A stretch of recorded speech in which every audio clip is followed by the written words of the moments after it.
Hey, welcome to Viking Preparedness. I'm Pastor Joe Fox. Often imitated, rarely equaled. All right. Today I'm going to give you some advice based on my experience on dealing with tribulations, dealing with tough times, dealing with hard things. But by way of explanation, I'm going to do a run after this video. So I kind of wanted to do the video while I'm still thinking about what I want to talk about. And so I'm just going to do a walking warm-up until then. What vest is that, Pastor Joe? I don't remember. It's an ultra running vest. And I am far from in ultra running shape right now, but it allows me to carry my water and my gat, my running gat. What kind of gat is that, Pastor Joe? See, you always get those questions. It's a Ruger 380. I like it. I've shot it a couple times, not a lot. It's fine. Better than an eyeball gun.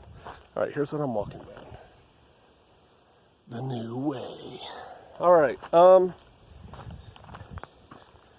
your chieftain has done hard things in his life.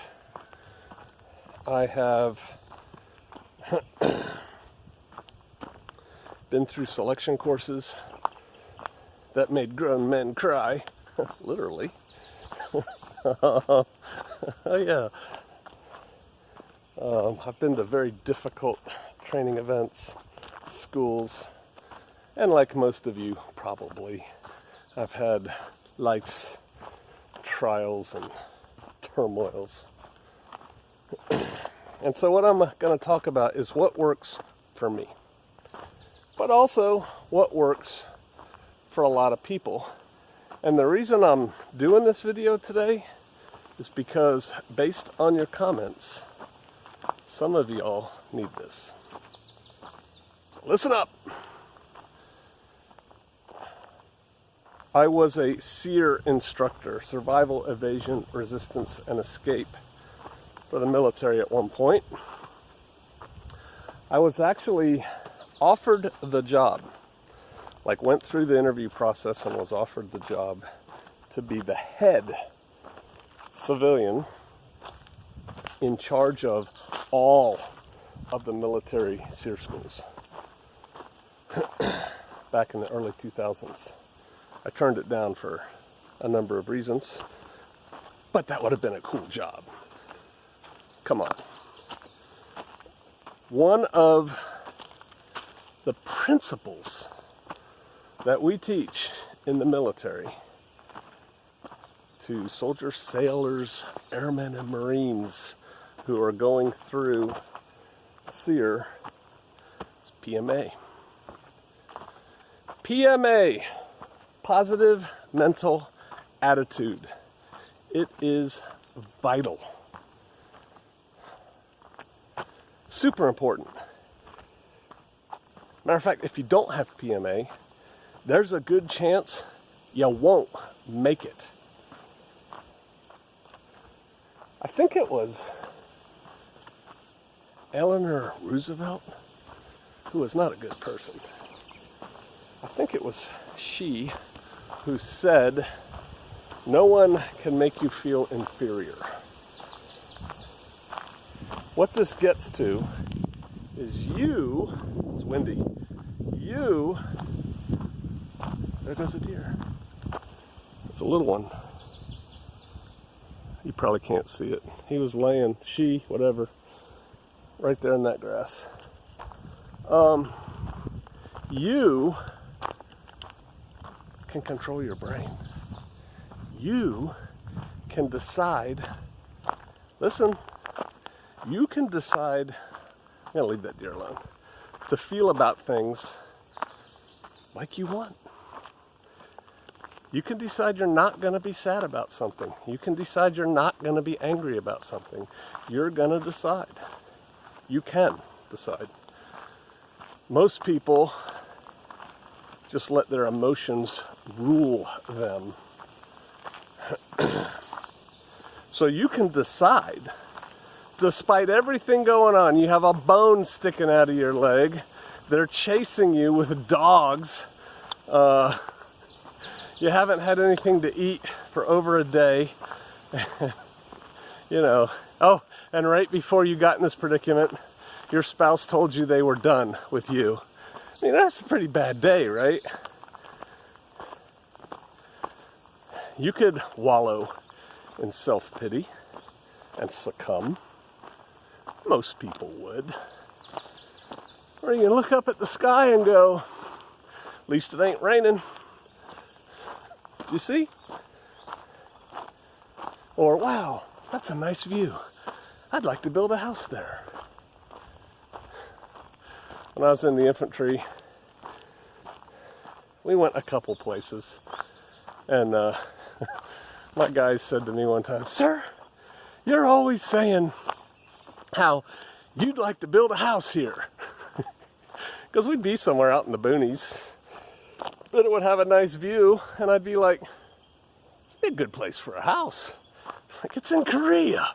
Who wants to live in Korea?" Already, right there.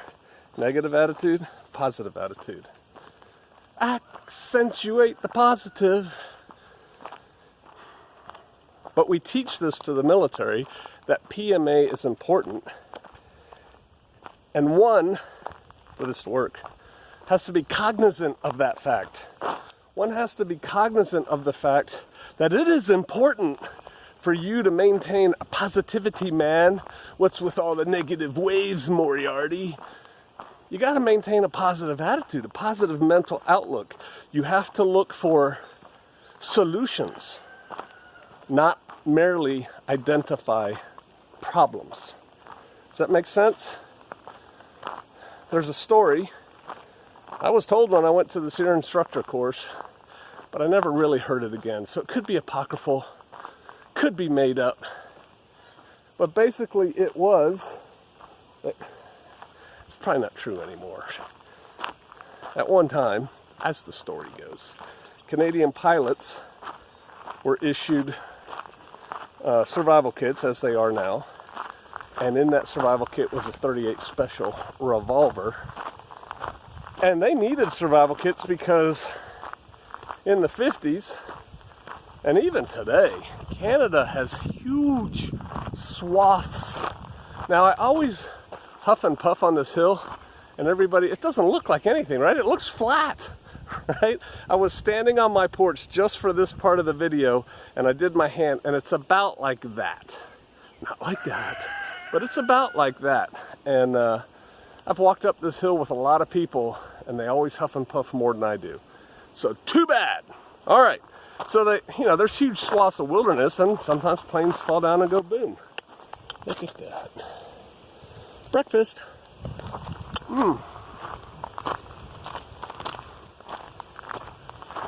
So they gotta have a survival kit. Well, as the story goes, they removed the .38 Special. Wow. We're gonna have to pick some berries today.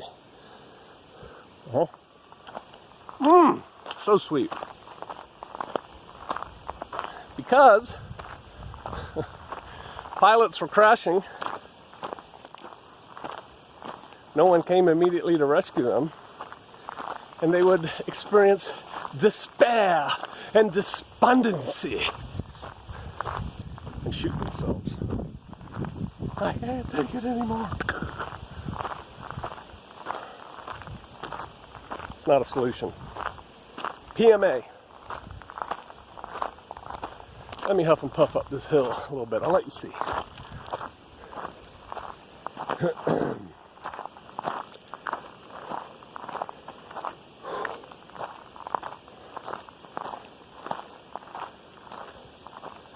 Okay.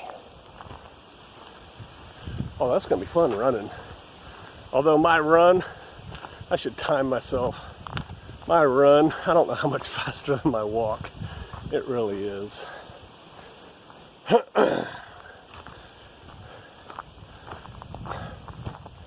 All right. So positive mental attitude. You have to consciously employ it. So when things get hard, when things get tough, too bad. Suck it up, buttercup. Actually, that's another one. Be thankful that you're there. The U.S. or wild plums on the ground. We'll see.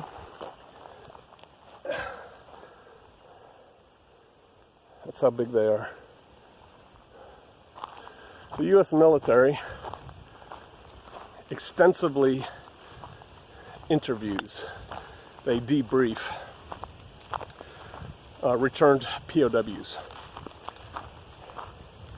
Find out everything. Who made it, who didn't, what attributes are kind of consistent through the people who made it through captivity. What attributes did the people have who didn't make it?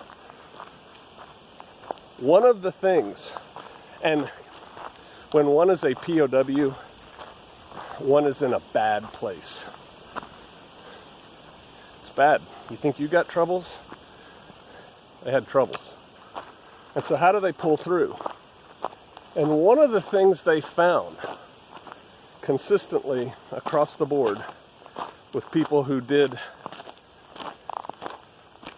okay, well, better than everybody else in captivity was that they had a faith, a deep faith in something greater than themselves. For most, that's religion and their God. Not everybody. Some people turn patriotism into a religion, which, boy, I could springboard off that.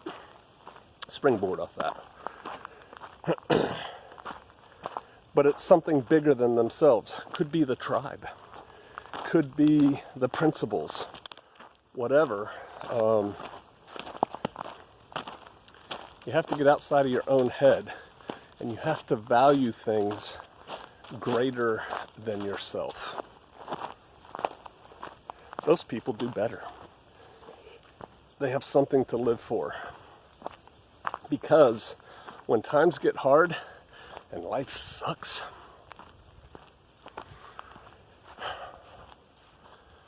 ego goes away pretty quickly. For those of you familiar with interrogation techniques, that is one, ego down, right? So, positive mental attitude, faith, belief in something greater than yourself. These things help a lot. You have internal dialogue when things are happening, when you're under stress. Who are you talking to? Here's another one. Self-talk.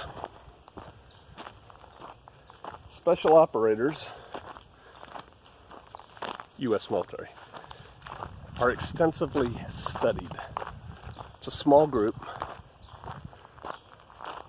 It's easy to do a control group and a whatever.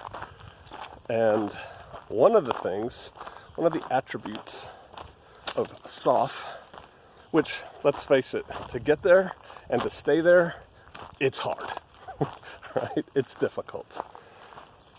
One of the attributes that many soft warriors have is self-talk. All right, now, can you see? Let me do it this way. This is looking straight across.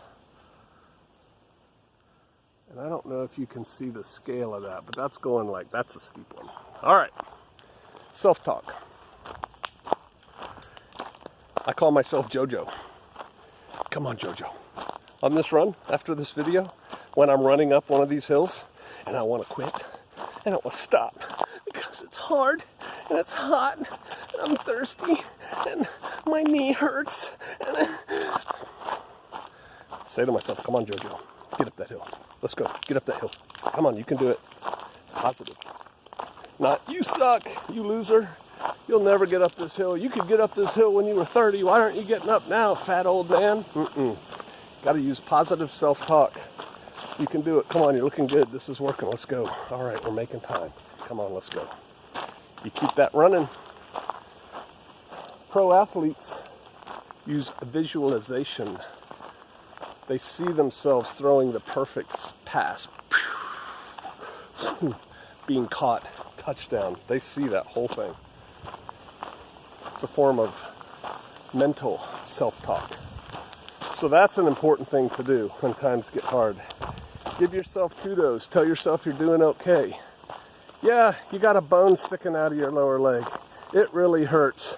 You've done tougher. Come on. You can do this. You're almost there. Let's go. That kind of thing. I wanted to show you this. Have I showed you this already? We have all the way back to 50 meters. I'm very happy about that. And it's relatively smooth. I need to get my box blade in here so we can start setting up barricades and doing running. We were running before. Running, jumping, dodging with our advanced shooters, but it was sketchy. All right, so we have PMA. We have a faith in belief in something greater than yourself. We have self-talk. And I used to say, my limited military success, or what limited success I had in the military, was due mostly to two things. Well, it's probably due more, but I used to say two things. One was my NCOs, my sergeants, my non-commissioned officers. Other than my very first job,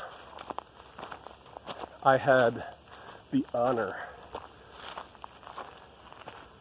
to command really good, squared away NCOs who just made things happen. And if you haven't been in the military, you don't really have a clue. You don't. What I'm talking about. But NCOs are backbone men. They make things happen. And so that was one. That doesn't do with this talk. The other thing is pig-headed stubbornness. Oh yeah. Whew, good hill. Pig-headed stubbornness. Never quit. Never say die. March or die. Keep going. You can do this. That's self-talk. I do a lot of that. You can do this. Just don't quit. Don't quit. Simple. It's easy to keep going if you don't quit. My wife's voice is in my head. You're not like most people. Oh, trust me, I know. Story. Told it here before. My wife wanted to run an ultra marathon. Ultra marathon is anything longer than a marathon. She wanted to run a 50-miler, the JFK 50. And I took on training her for that. And as part of our training, we entered and ran the Marine Corps Marathon. See, one man's ceiling, I ran a marathon, is another man's floor. It was just a Saturday training run. And so we're running this marathon, and she's doing good. Not great, yet not 4 hours. I think it was 5 something when we finished. I ran with her. And you're towards the end of the run. You've run all around DC and all around the monuments, and towards the end of the run, you're running back into Virginia across a bridge, and you're going to run a little loop. You're going to run around the Iwo Jima, the guys putting the flag in the ground, memorial, and it's the finish line. And I think we're about 1.5 miles at that point, maybe 2, when you're on the bridge from the finish line. And there's well-wishers on the bridge, and maybe not. Nope, it's only runners and cops. And so, you're like, it's like you can see right over there is the end of this race. And so we're running, and I see this woman Up ahead on the right, there's like a little sidewalk on the edge of the bridge. No traffic, right? They closed traffic. Sitting on the little sidewalk with her feet in the street, head in her hands on her knees, weeping, sobbing. And I see her up there, and I tell my wife, I'm going to run up there and see if that lady's okay. So I take off, and I run up there. I say, are you okay? Are you injured? And she's like, I can't go on. I'm like, did you hurt something? Pull a muscle, twist an ankle? I'm looking at her, you know, she's skinny. She's got, you know, skinny ankles. They're not swollen. There's no bone sticking out of her leg. She's like, no, I just can't go on. And I'm like, hey, come on. It's however far. I knew how far it was then. Let's say it's 2 miles. It's only 2 miles. Come on. You can do it. Just stand up and walk. I can. I can. Now my wife is running up past us. She's looking at me. And I just tell her, go on. And I said, look, you have whatever the cutoff was. Is it 7 hours for the Marine Corps Marathon? Whatever it was. And we're over 5 now. Let's say whatever. I'm like, you have an hour and a half to get there. You know, whatever it was. You could crawl and make it. She's like, I can. I said, just stand up. Come on. I can. And I said, you're going to hate. Now, negative motivator, because I default to negative motivation. It's not good. You're going to hate yourself tomorrow. Just stand up and walk. She didn't. I left her there weeping on the side of the road. Nothing wrong with her. Stubbornness. You just got to get up and go. When you're tired, when you don't feel like it, when you're hungry, when you're hot, when you're cold, when it's 88 degrees right now, I'm starting to sweat, and I'm not even running yet. You just got to do the things, man. Get up and go. Another story. I'm at Selection for Special Forces, in which every morning, I think it's still pretty much the same. At this phase in selection, you get up, you put a heavy rucksack on, and you land navigate all day long with this big heavy ruck on at speed by yourself. And then at the end of the day, you all come back to the base camp, you get a hot shower, you get a hot meal, hot A's, but it's a hot meal.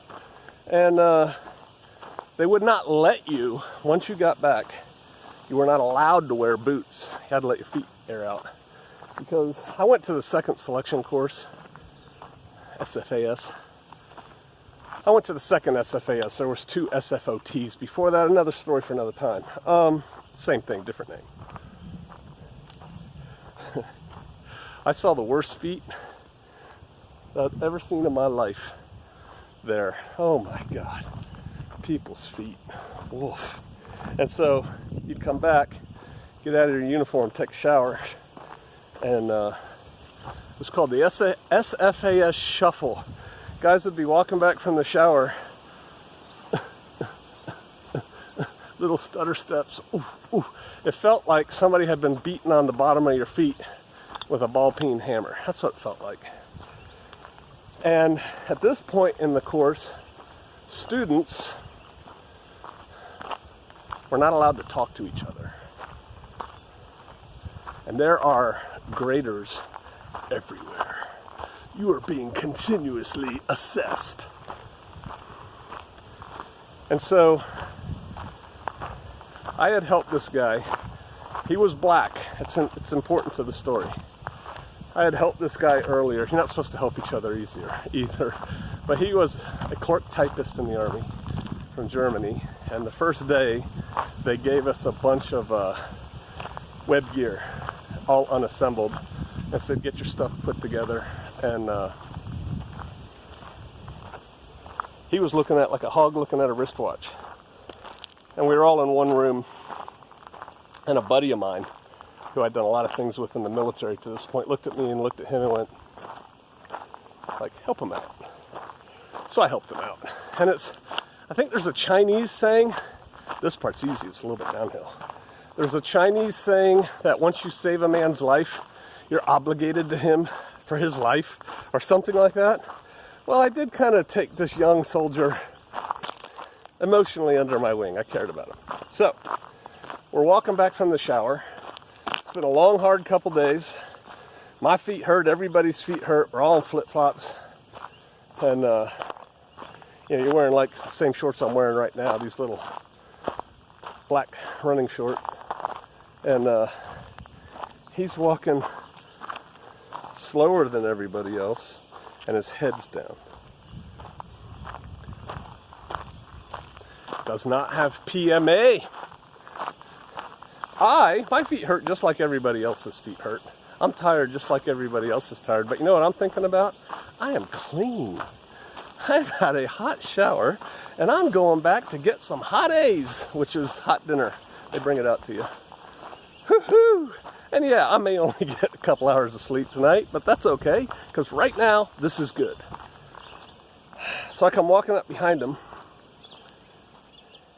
and I did a quick scan to make sure there's no cadre around, because I'm going to say something to him. I slapped him on the butt as I'm walking by, and I said, hey man, how's it going? Hey man, how's it going? If you didn't hear me, but I said it low. And he goes, he cursed because he's a soldier. So I will not use the curse words, but you'll get it. He said, he's black. He said, you ever notice how there ain't no black dudes in SF? And as he said that, up there 20 yards in front of us, walking at a quick pace across the road, was not only a black Green Beret. Now this was back in the 80s. We didn't have a lot of combat veterans in the 80s. He had an 82nd Airborne Combat Patch, probably went to Grenada. He was a bodybuilder. His BDU sleeve could barely fit over his bulging biceps. His uniform looked perfect. His boots looked good. His beret was like, he had all these badges on him. And he had a clipboard in his hand and a radio in his other hand. And he's moving right across us, in front of us. I mean, he was just like, that's what I want to be. That guy. That's why I'm here doing this.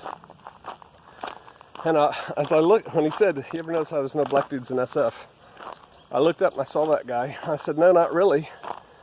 And without missing a beat, this guy said, that's because black dudes say F this stuff. Didn't say stuff either. He went back to his bunk, grabbed his rucksack, went across to the little white building, and we never saw him again. He quit. He wasn't stubborn enough. See, at the moment he quit, thus, and once you quit, you can't come back, thus forever altering his potential career. He was clean. He was not carrying anything except a towel over his shoulder. And he was on his way to hot chow. And he couldn't get out of his head. And he quit.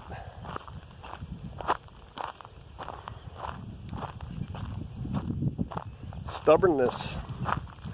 You need to be stubborn to pull through the hard times. You have to decide, I don't care what happens. We see something greater than yourself, not I. We are going to make it. We're going to make it. There is no other option. Failure is not an option. We don't consider it. We don't even utter the Q word. Quit. Don't even utter it. You don't allow thoughts and things to come out of your mouth like, I don't think I'm going to be able to make it. No. Positive mental attitude. This is going to be a challenge. I embrace it. Right?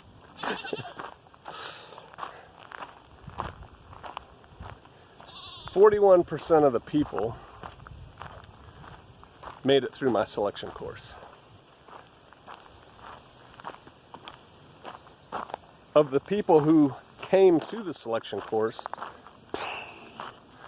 they screened hundreds and hundreds of people, and most of them weren't even invited to the course.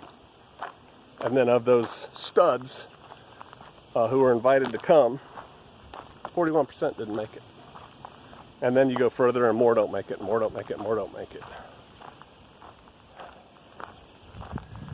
I owe my success to things like that, to the things I talked about. And really one of my strongest attributes can also be a fault. Pig-headed stubbornness. Never quit. Hard times are coming. Hopefully you can grab onto some of this and make it through. All right. I will see you out there.